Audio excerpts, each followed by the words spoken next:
قاضی مکرم قاری محمد طاہر صاحب کہ جنہوں نے بہت ہی خوبصورت انداز میں نماز فجر کے اندر بالترتیب قرآن کریم کی تلاوت کو مکمل کیا، اور تمام وہ احباب جنہوں نے محبت کے ساتھ خلوص کے ساتھ قرآن کریم کو سنا، انہیں بھی خیرات تحسین پیش کرتا ہوں۔ انسان بہت ساری چیزوں سے محبت کرتا ہے اور پیار کرتا ہے، لیکن وہ قابل رشک انسان ہے کہ جس کی محبت اللہ، رسول اور اللہ کے کلام سے ہوتی ہے۔ حضرت برہ بن عازب رضی اللہ تعالی عنہ روایت فرماتے ہیں، جانے جانا مصطفیٰ جانے رحمت لاکھوں سلام صلی اللہ علیہ وسلم نے ارشاد فرمایا، قابل رشک صرف دو لوگ ہیں کہ جن پر رشک کیا جا سکتا ہے، وہ صرف دو لوگ ہیں۔ ایک وہ کہ جسے اللہ نے قرآن کی محبت دی، پھر وہ قرآن کی تلاوت میں لگا رہتا ہے، وہ انسان قابل رشک ہے کہ جس کو اللہ تعالیٰ یہ سعادت نصیب کر دے کہ وہ قرآن کی محبت میں، تلاوت قرآن میں لگا رہے ہیں۔ اور دوسرا وہ شخص قابل رشک ہے جس کو اللہ نے مال دیا، پھر وہ مال آسائش دنیا کے بجائے اللہ کی رضا میں خرچ کرتا ہے۔ یہ وہ آرزو میں ہے جو نگاہ مصطفیٰ میں بغیر کسی واسطے کے پرورش پانے والے، تربیت حاصل کرنے والے صحابہ کرام کی صفات تھی۔ کفار حضور کی بارگاہ میں بار بار یہ مقدمہ لاتے تھے کہ ابو بکر صدیق رضی اللہ تعالی عنہ کو روکا جائے۔ کس بات سے روکا جائے؟ کہ ابو بکر جب رات کو اپنے گھر میں قرآن کی تلاوت کرتے ہیں تو آواز اونچی سے تلاوت کرتے ہیں، ان کی آواز میں، ان کے لہجے میں، ان کے سوز و گداز میں یہ مٹھاس ہوتی ہے کہ ہمارے بچے بستروں سے اٹھ کر باہر آ جاتے ہیں، اور ہمیں اندیشہ ہے کہ اگر ابو بکر اسی طرح قرآن پڑھتا گیا تو سارا مکہ مسلمان ہو جائے گا۔ سیدنا صدیق اکبر رضی اللہ تعالیٰ عنہ کو قرآن سے اتنی محبت تھی کہ وہ رات کو اپنے گھر میں قرآن کریم کی تلاوت میں مشغول رہتے تھے اور بآواز بلند قرآن کی تلاوت کرتے تھے۔ حضرت ابو سعید خدری رضی اللہ تعالیٰ عنہ کی مرویات میں سے یہ روایت ہے کہ حضرت اسید بن خدیر رضی اللہ تعالیٰ عنہ اپنا ایک مقدمہ دربار رسالت مآب صلی اللہ علیہ وسلم میں عرض کرتے ہیں۔ وہ کیا ہے؟ حضور، میں رات کو گھر میں قرآن کریم کی تلاوت کر رہا تھا نماز کے اندر، پھر میں نے کیا دیکھا کہ میرا گھوڑا جو میرے صحن میں باندھا ہوا ہے، جس کو میں نے جہاد کے لیے تیار کیا ہوا ہے، وہ رقص کر رہا ہے۔ میں نے اپنی تلاوت کو مکمل کیا اور میں خاموش ہو گیا تو گھوڑے نے رقص کو چھوڑ دیا۔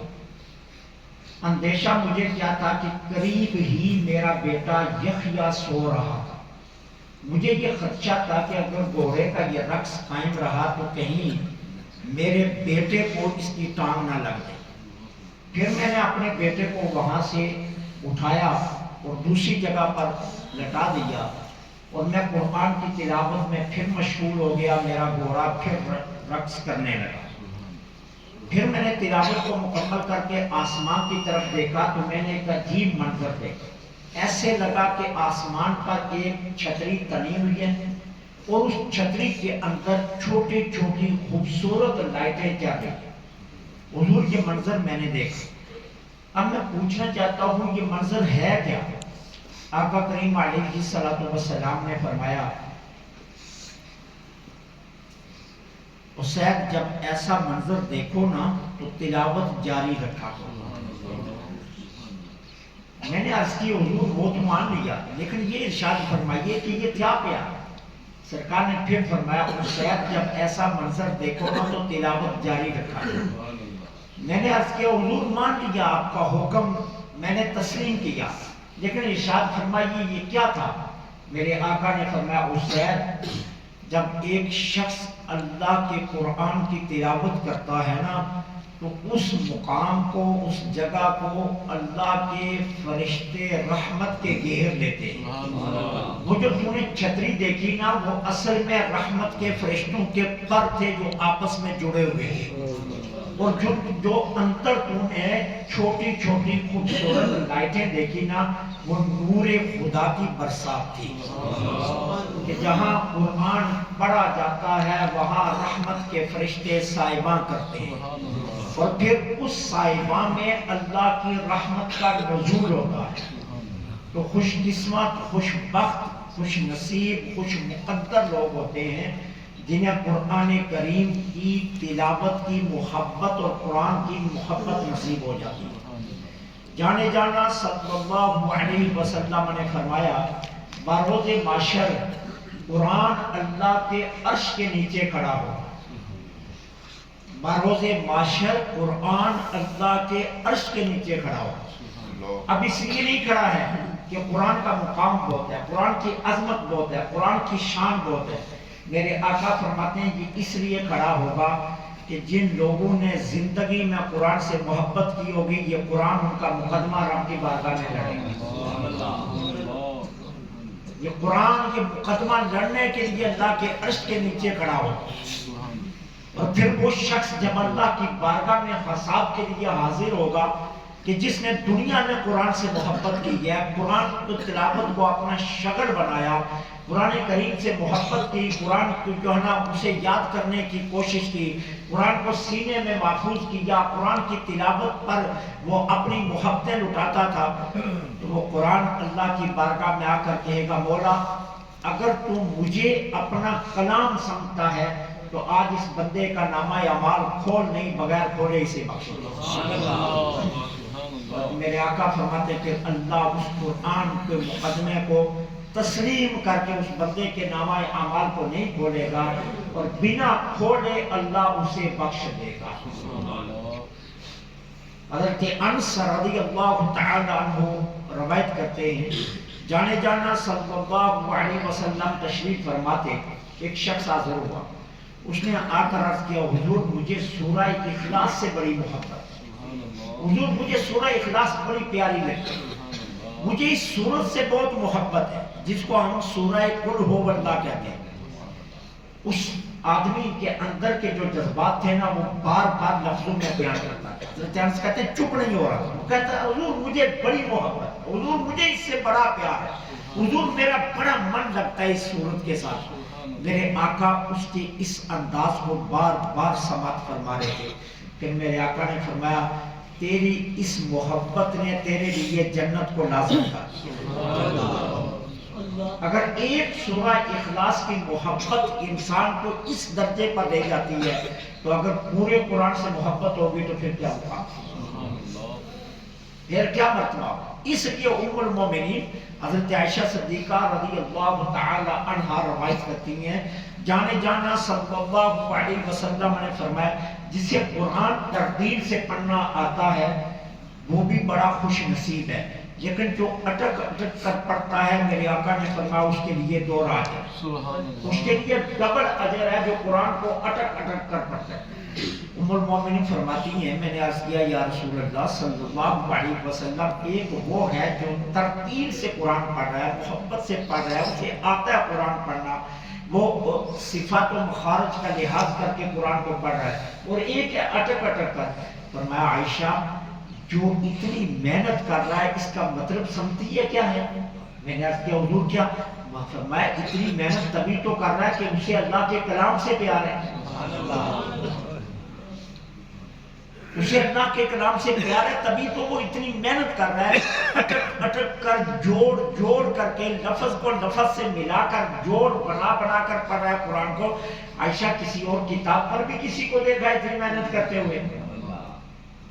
میں نے عرض کیا حضور نہیں دیکھا۔ تو پھر اس کا مطلب کیا ہے کہ اس بندے کے دل میں اللہ کے قرآن کی محبت ہے، تبھی تو اٹک اٹک کے جوڑ جوڑ کر کے پڑھ رہا ہے۔ اس لیے رب نے اسے دوہرا جو ہے نا اجر رکھا ہے، ایک قرآن پڑھنے کا، ایک قرآن سے محبت کرنے کا۔ اس کے لیے رب نے پھر دوہرا اجر اس لیے رکھا ہے کہ وہ محنت اس لیے کر رہا ہے کہ اسے قرآن سے محبت ہے، اسے قرآن سے پیار ہے، اسی لیے تو وہ چاہتا ہے کہ مجھے قرآن پڑھنا آئے، اس لیے وہ کرتا ہے۔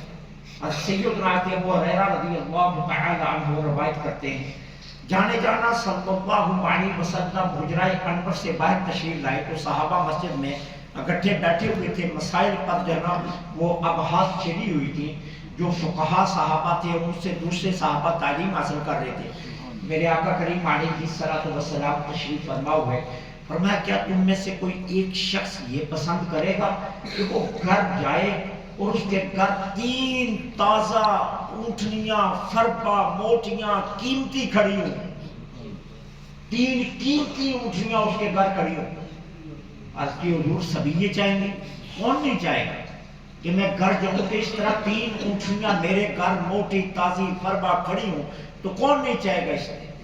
میرے آقا نے فرمایا اگر یہ چاہتے ہو نا تو پھر سنو، اللہ کے قرآن کی 3 آیات سمجھ کر پڑھ لیا کرو، اللہ ان اونٹنیوں سے بھی زیادہ اجر تمہیں اس پر دے گا۔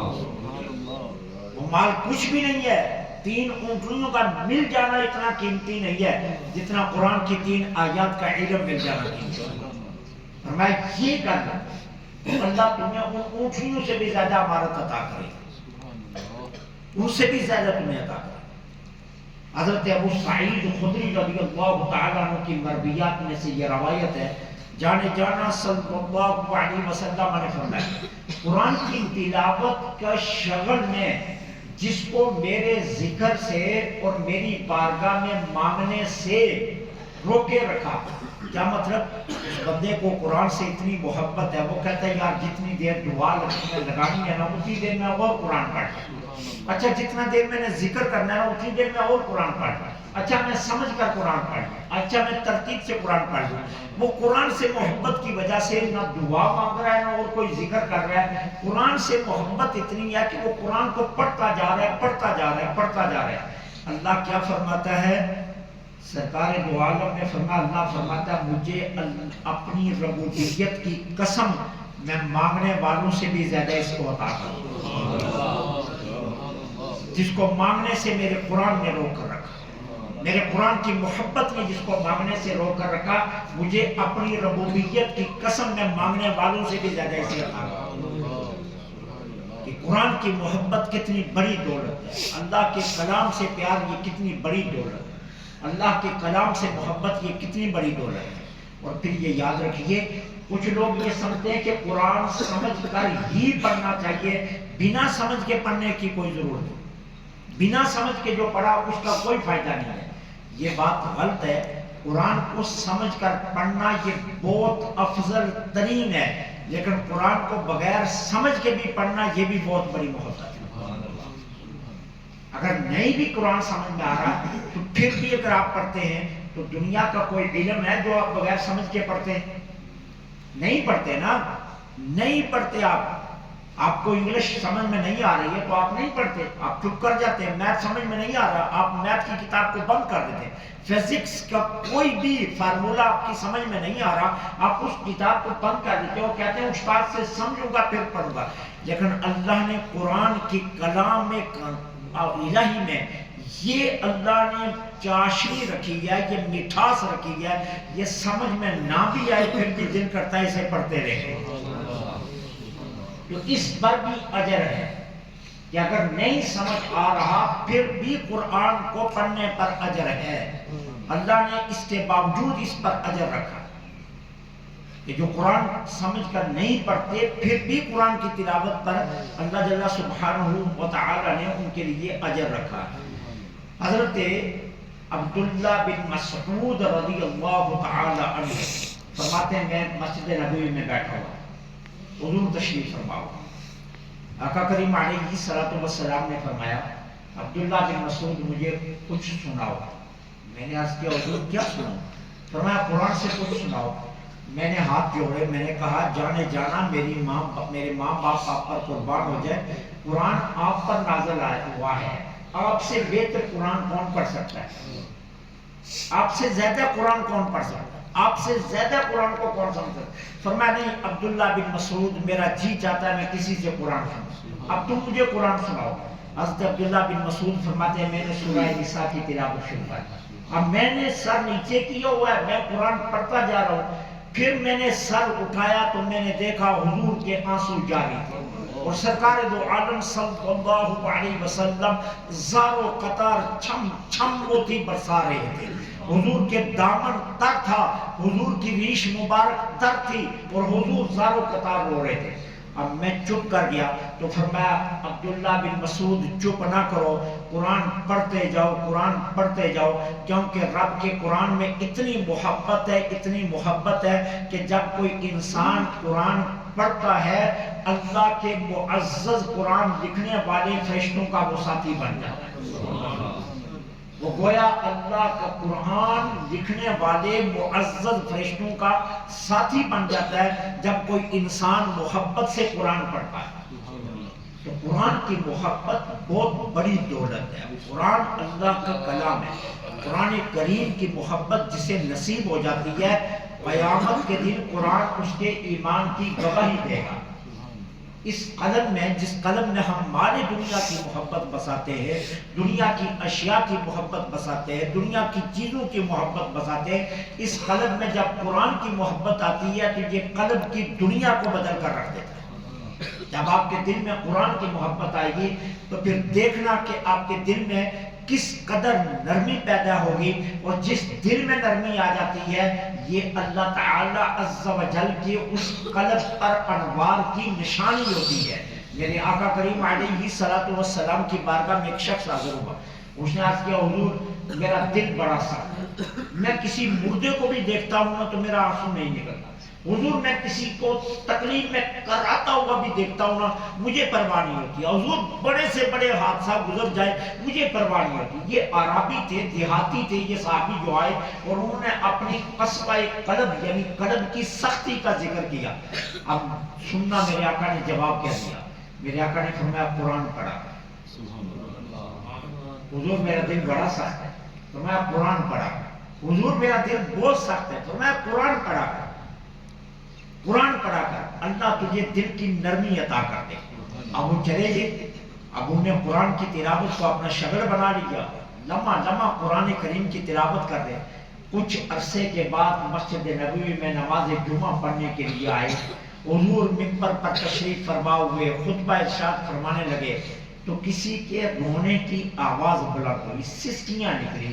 آقا کریم علیہ الصلوۃ والسلام نے دیکھا تو وہی اعرابی رو رہے جو کہتا تھا بڑے حادثے پر بھی میرے آنسو نہیں نکلتے، وہ بیٹھے رو رہے تھے۔ اب نماز جمعہ مکمل ہوا، میرے آقا کریم کی بارگاہ میں سلام کے لیے پیش ہوئے، سرکار نے فرمایا اب تو رو رہا تھا، حضور قرآن پڑھنے سے اب میرا دل اتنا نرم ہو گیا ہے، اتنا نرم ہو گیا، اتنا نرم ہو رہا ہے، اب تو میں کسی کو کانٹا چبھ جائے میں وہ بھی برداشت نہیں کر سکتا۔ فرمایا قرآن اللہ کا کلام ہے، جس دل میں یہ اترتا ہے اس دل میں اللہ کے انوار کے جگہ بناتا ہے، اور جس دل میں اللہ کے انوار نازل ہوتے ہیں اس دل میں نرمی آ جاتی ہے۔ تو قرآن اتنی بڑی دولت ہے، قرآن اتنی بڑی عظیم اللہ کا کلام ہے ہمارے پاس کہ جو دلوں کی سختی کو نرمی میں بدل دیتا ہے۔ قرآن کی محبت اللہ ایمان والوں کو نصیب کرتا ہے، یہ ایمان والوں کی نشانی ہوتی ہے جنہیں قرآن کریم کے ساتھ محبت پیدا ہو جاتی ہے۔ قرآن اپنی زندگیوں میں لاؤ، قرآن کی تلاوت کو اپنا شغل بناؤ۔ دیکھیے کچھ صورتوں کے تذکرے کرنا شروع کر جائیں نا تو پورا قرآن آپ کے سامنے نکھر کر آ جائے گا۔ میرے آقا فرماتے ہیں جو ہر روز نماز عشاء کے بعد سورہ ملک کی تلاوت کرتا ہے، اللہ قبر میں اس سورہ ملک کے صدقے اس کی قبر کو منور کر دے گا۔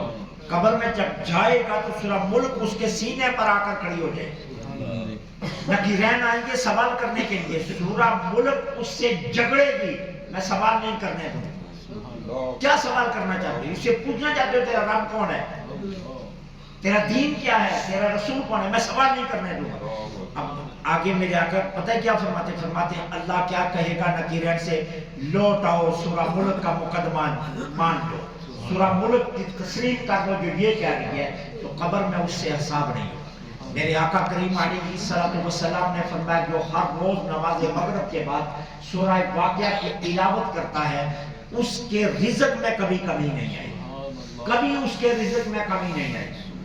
اللہ اسے ہمیشہ رزق کی فراوانی عطا کرے گا جو نماز مغرب کے بعد سورہ واقعہ کی تلاوت کرے، اور جو صبح نماز فجر سے پہلے سورہ یاسین شریف کی تلاوت کرتا ہے، اللہ کریم عز و جل ہمیشہ اس کے گھر میں رحمتوں کی برسات اور برکتوں کا ڈیرا بھی رکھتے ہیں، اور اللہ کریم اس سورہ یاسین شریف کے صدقے اللہ کریم عز و جل اسے محتاج بھی نہیں ہونے دیتے۔ یہ اس طرح ایک ایک صورت کو اگر ہم نکھارنا چاہیں تو سامنے آ جائیں گی ہر باتیں۔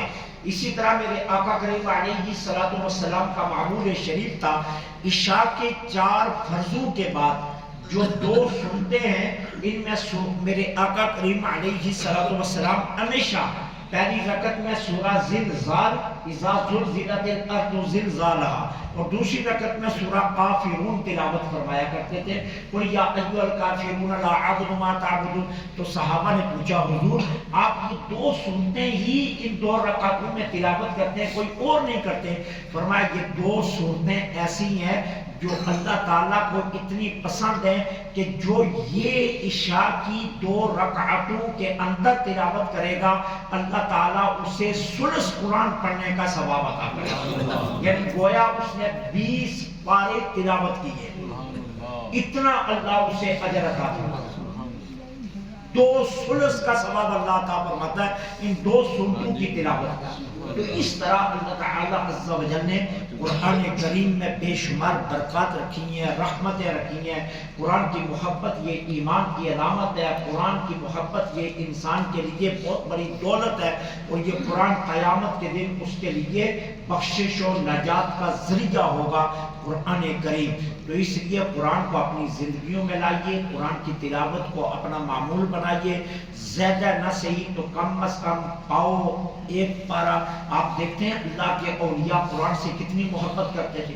سیدنا حضرت امام اعظم ابو حنیفہ رضی اللہ تعالیٰ عنہ کے متعلق آتا ہے ہر روز 1 قرآن پڑھا کرتے تھے، ہر روز 1 قرآن پڑھا کرتے تھے۔ سیدنا حضرت مجدد عرفانی شیخ احمد سرندی فاروقی رضی اللہ تعالیٰ عنہ کے متعلق آتا ہے ہر رات 15 سپارے تلاوت فرمایا کرتے، ہر دوسرے دن قرآن ختم کیا کرتے، ہر دوسرے دن قرآن ختم کرتے۔ سیدنا شیخ عبد القادر جیلانی غوث اعظم جن کی 11ویں کو ہم بڑے اہتمام سے مناتے بھی ہیں، کھاتے بھی ہیں، فخر بھی سمجھتے ہیں، ان کی نسبت کو اپنے لیے بہت بڑا اعزاز بھی سمجھتے ہیں۔ شیخ عبد القادر جیلانی غوث اعظم وہ ہیں جنہوں نے 1 رات میں 1 پاؤں پر کھڑے ہو کر 3 قرآن مکمل کیے۔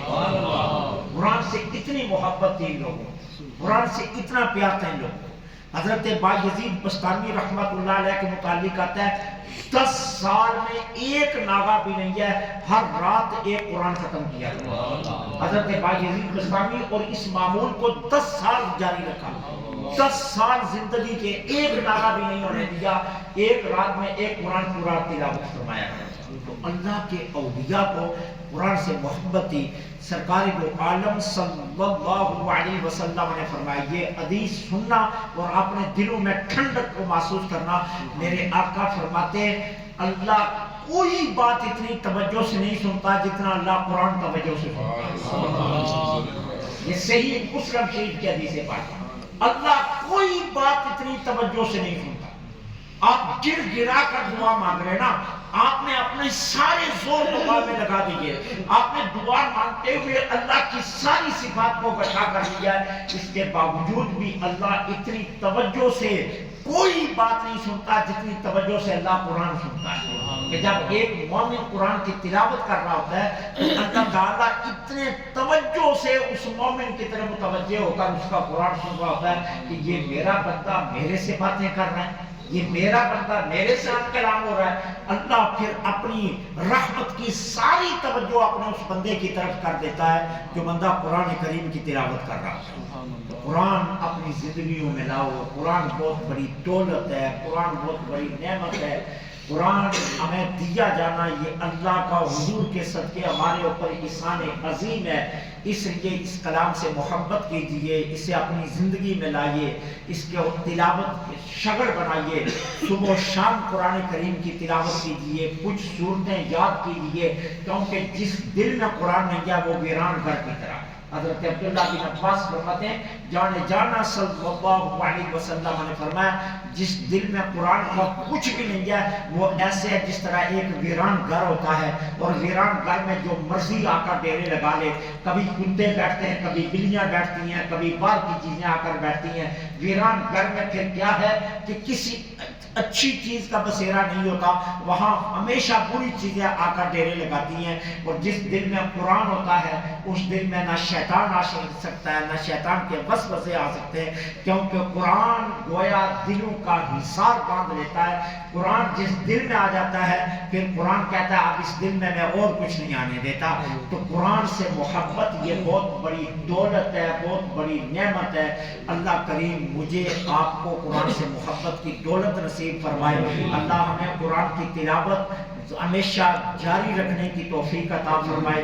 اللہ کریم قرآن پڑھنے کی بھی سننے کی بھی اپنی اولادوں کے اندر یہ چیز نسل در نسل جو ہے نا اللہ وراثت میں دینے کی توفیق عطا فرمائے۔ جب ہم اپنی اولادوں کو اور بہت ساری چیزیں دیتے ہیں تو کتنی خوبصورت بات ہے کہ اگر ہم اپنی اولادوں کو قرآن دے دیں۔ آخری بات عرض کرتا ہوں، ایک شخص تھا وہ جوتے گانٹنے کا کام کرتا تھا، شام کو جو کمائی لے کر آتا وہ ساری خرچ کر دیتا ہر روز۔ ایک دن ہر روز اس کی بیوی لڑتی، وہ تیری جوان بیٹی ہے، تم آ کر شام کو جو کما کر لاتا ہے، آتے ہوئے پھل لے آتا ہے، آتے ہوئے گوشت لے آتا ہے، آتے ہوئے فلاں چیز لے آتا ہے، فلاں چیز، وہ تیری جوان بیٹی ہے، پیسے بچایا کر، مجھے دیا کر، میں اس کا جہیز بناؤں، آہستہ آہستہ ہی سب کچھ بنے گا۔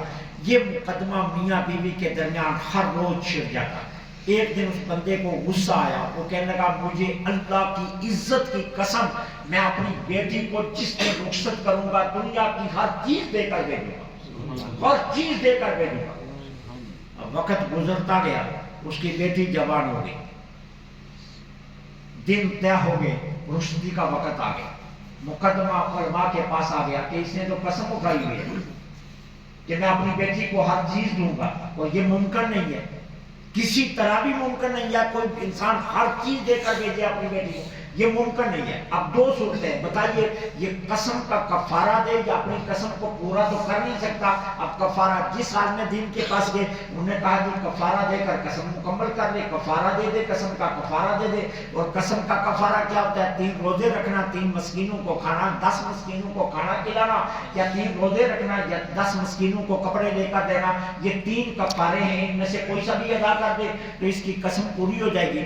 یہ مقدمہ امام احمد بن حنبل رضی اللہ تعالیٰ عنہ کے پاس گیا، یہ وقت کا امام ہے، اس سے پوچھ لیتے ہیں وہ کیا ہے؟ کہا قسم توڑنے کی ضرورت نہیں ہے، اسے قسم توڑنے کی ضرورت نہیں ہے، یہ اپنی قسم پوری کرے۔ کہا جی یہ ممکن نہیں ہے۔ کہا کیوں نہیں ممکن ہے؟ کچھ نہ دے، اپنی بیٹی کو قرآن دے دے، اس نے ہر چیز دے دی۔ اپنی بیٹی کو قرآن دے دے، اس نے ہر کائنات کی ہر چیز دے دی۔ اور امام اہل سنت مجدد دین و ملت مولانا اشرف احمد رضا خان فاضل بریلوی نے اس عنوان پر پوری کتاب لکھی جو 400 صفحات سے بھی زائد پر کتاب ہے، اور اس کتاب کا نام کیا رکھا؟ طبیان لکل شیء، ہر چیز قرآن میں موجود ہے۔ اعلیٰ حضرت نے اس کتاب کا نام یہ رکھا، ہر چیز قرآن میں موجود ہے۔ تو امام احمد بن حنبل نے فرمایا اسے کچھ کرنے کی ضرورت نہیں ہے، یہ قرآن اپنی بیٹی کو دے دے، اسے ہر چیز دے دے۔ صاحبوں اپنی اولادوں کو جہاں اور چیزیں دیتے ہو وہاں اپنی اولادوں کو قرآن دو. اور قرآن کا یہ معنی نہیں ہے کہ بازار سے قرآن ایک ہدیے پر لا کر ان کو بولی یہ لے قرآن. نہیں, انہیں قرآن کی تعلیم دو, انہیں قرآن پڑھنے کی عادت سکھاؤ, انہیں کے اندر یہ قرآن کی محبت ڈالو, ان کے اندر یہ شوق ڈالو کہ وہ قرآن سے پیار کریں, قرآن کی تلاوت کیا کریں, قرآن سے محبت کریں. تو یہ بہت عظیم دولت ہے. خوش بخت, خوش نصیب, خوش قسمت ہے اللہ جنہیں قرآن پڑھنے کی توفیق دے دیتا ہے, قرآن سمجھنے کی توفیق دے دیتا ہے, قرآن کی محبت دے دیتا ہے. جو اپنے دلوں میں قرآن کو لاتے ہیں وہ خوش قسمت لوگ ہیں. یہ وہ لوگ ہیں کہ قیامت کے دن قرآن جن کا مقدمہ لڑے گا اور قرآن جن کو بخشوائے گا. تو اللہ کریم مجھے آپ کو عمل کی توفیق عطا فرمائے. وما علینا الا البلاغ.